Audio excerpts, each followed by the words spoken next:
Francis Leo Marcos' wedding with Fil-Jap beauty queen is void according to an investigative journalist. An investigative journalist claimed that the woman being showed by Norman Manguson, better known as Francis Leo Marcos, FLM, in his vlogs, is not his real wife. Journalist Manuel Mejorada believed that Marcos' wedding with Filipina-Japanese beauty queen Mayu Murakami was considered void ab initio because the businessman didn't use his real name during the marriage, if ever that they legitimately married each other. The National Bureau of Investigation, NB, confirmed that Marcos' real name is Norman Manguson and now facing charges because of faking his identity and documents. To prove their claims, they compared the fingerprint by Manguson and Marcos, and it matched. Mejorada also made a surprising claim, saying that Marcos was already married under his name Norman Manguson. He said that a certain Maria Cristina Caber married Marcos in Pasay City 18 years ago.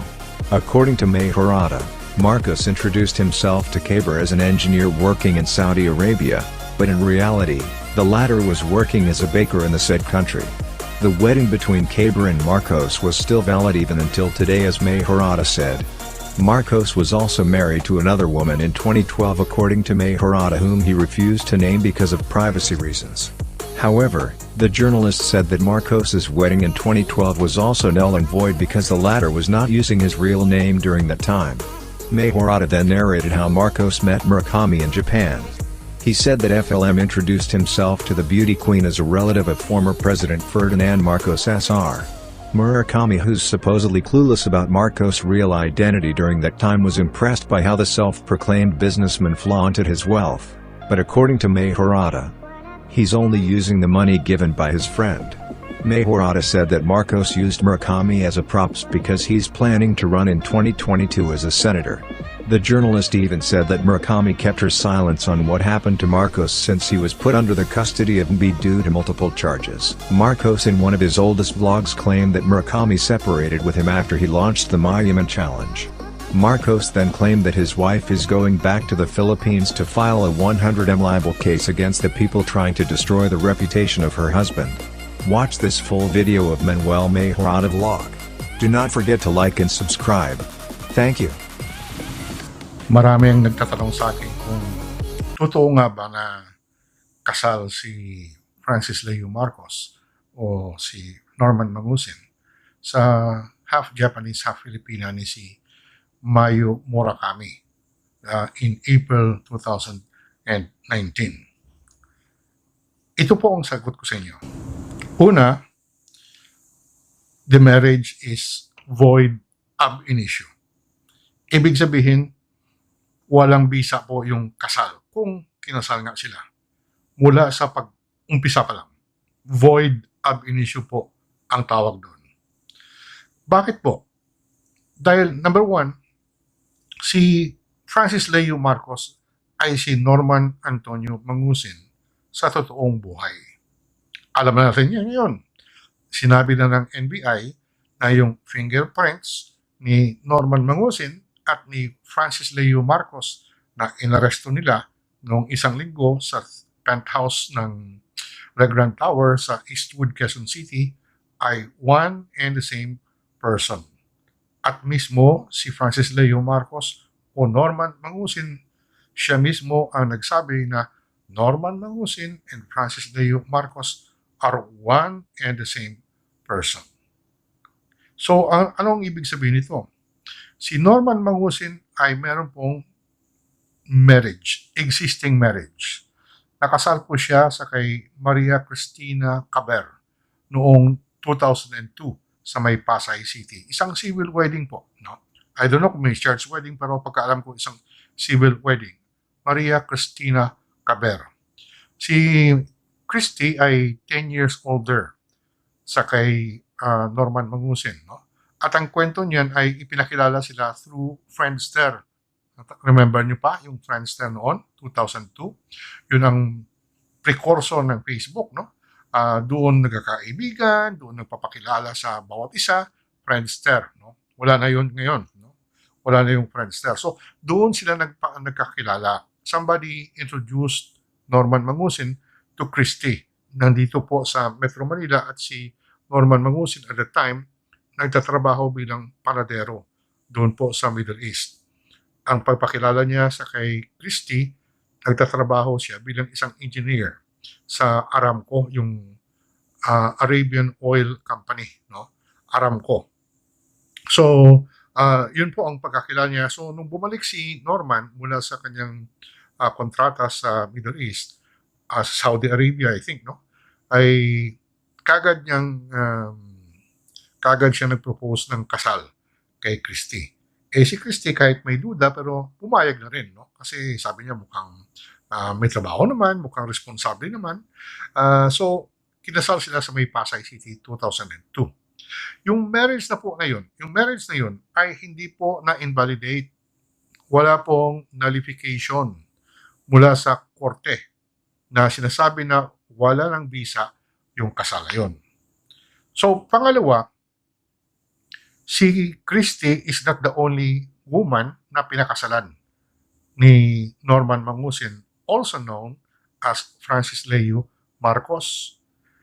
In 2012, pinakasalan ni Francis Leo Antonio Marcos ang isang kaibigan din natin na itago na natin yung pangalan niya sa letter H, no?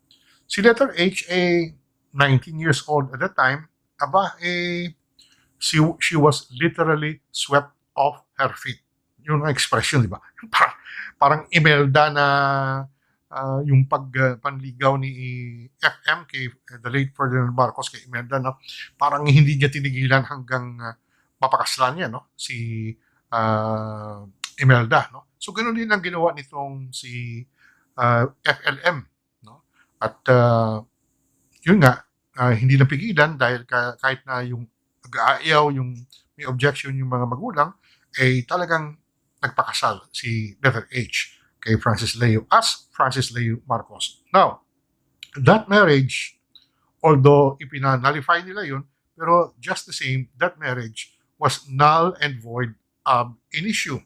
Ibig sabihin, kahit na nagpirma sila ng kontrata ng isang marriage certificate, wala yun. It does not exist in law. Bakit po? Kasi sa kasal na yun ay gumamit na si Norman Mangusin ng alias na Francis Leo Antonio Marcos.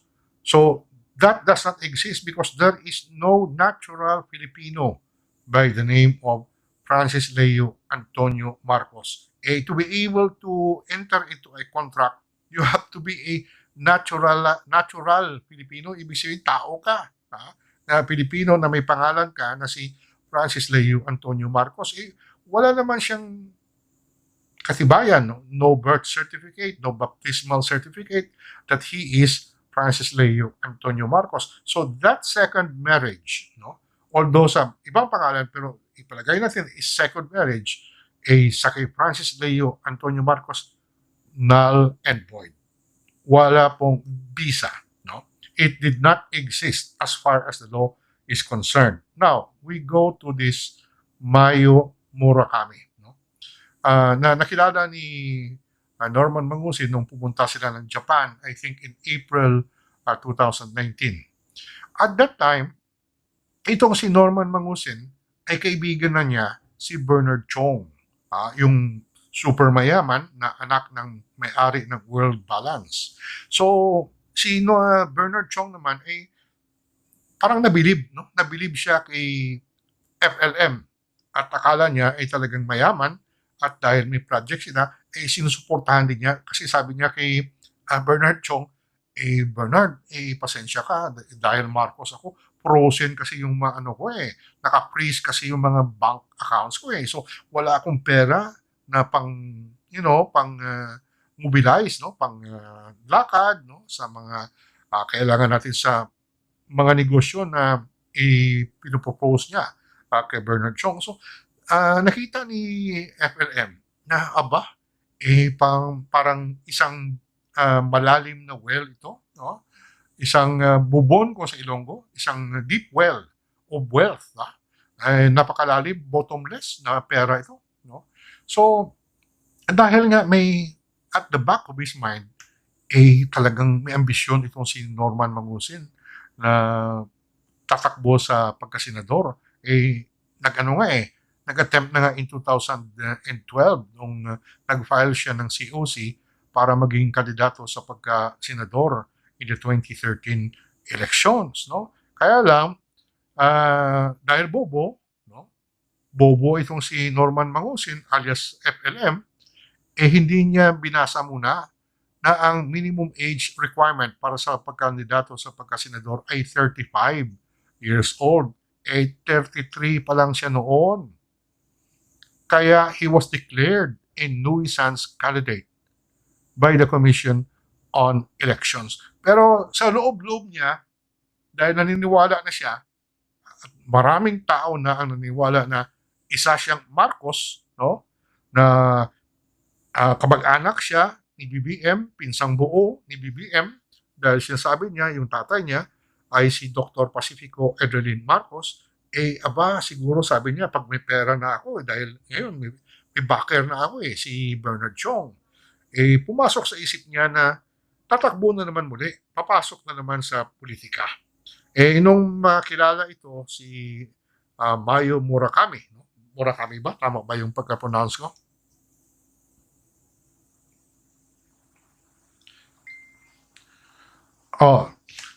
Nung makilala ito si Mayu Murakami sa isang party sa mga Filipino-Japanese dyan sa Tokyo, Japan, no? Nagkataon na bumisita doon si Pangulong Duterte sa Tokyo, Japan nung mga panahon na yun. At somehow si Francis Leo ay marunong maghanap ng paraan kung saan may malalaking pagtipon-tipon ay nandun siya. At nakilala niya ito si Mayu Murakami. Siyempre, pakilala siya. Isa akong Marcos. Isa akong Marcos, kamag-anak ako ni BBM. Pamangkin ako ni the late President Ferdy Marcos. Siyempre, itong si Mayo siguro, nabilib din sa kanya, no? Naniwala din na bilyonaryo siya dahil may pera sinusuportahan ni Bernard Chong sa kanyang mga gastusin nakakapunta ng Tokyo, Japan, no? At siguro may hotel din doon na magarang hotel, no?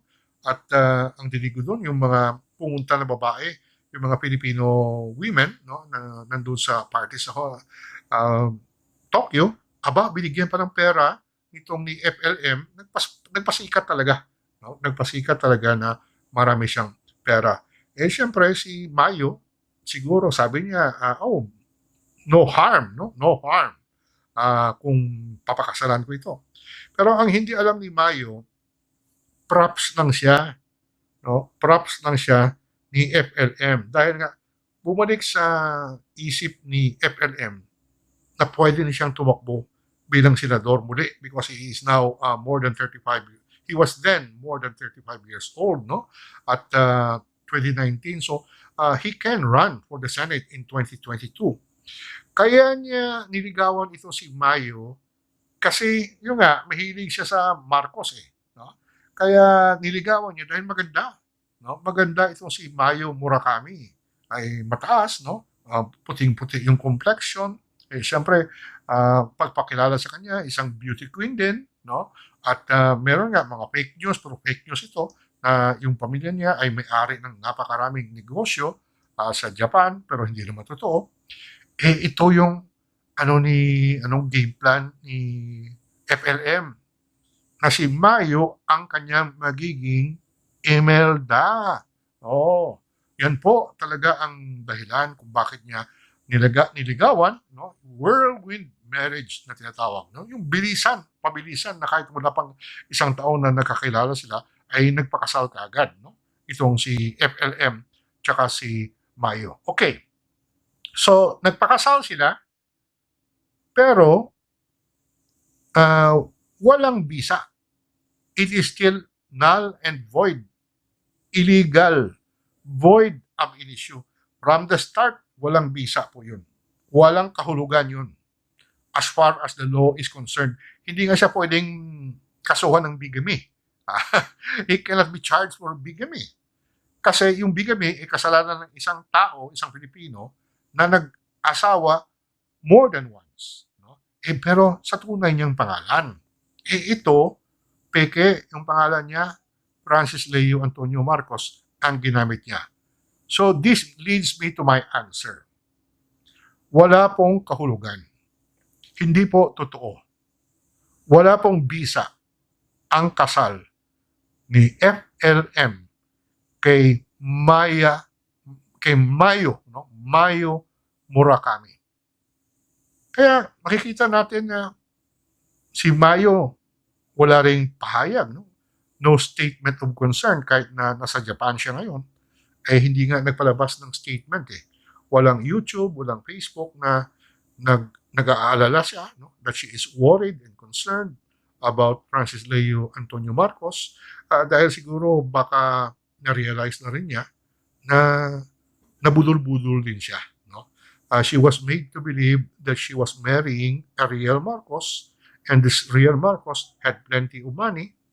Ang hindi lang alam ni Mayo na yung pera pala na pinapasikat ni, pinagyayabang ni FLM ay pera ni Bernard Chong. So yan po ang sagot ko. Wala po, there is no marriage to speak of. Wala pong pwedeng pag-usapan na kasal sa pagitan ni FLM, Francis Leo Antonio Marcos, at nitong Haponesang si Mayu Murakami. Ito po ang inyong kaibigan mula po sa aking home quarantine dito sa Metro Manila, Manuel Boy Mejorada.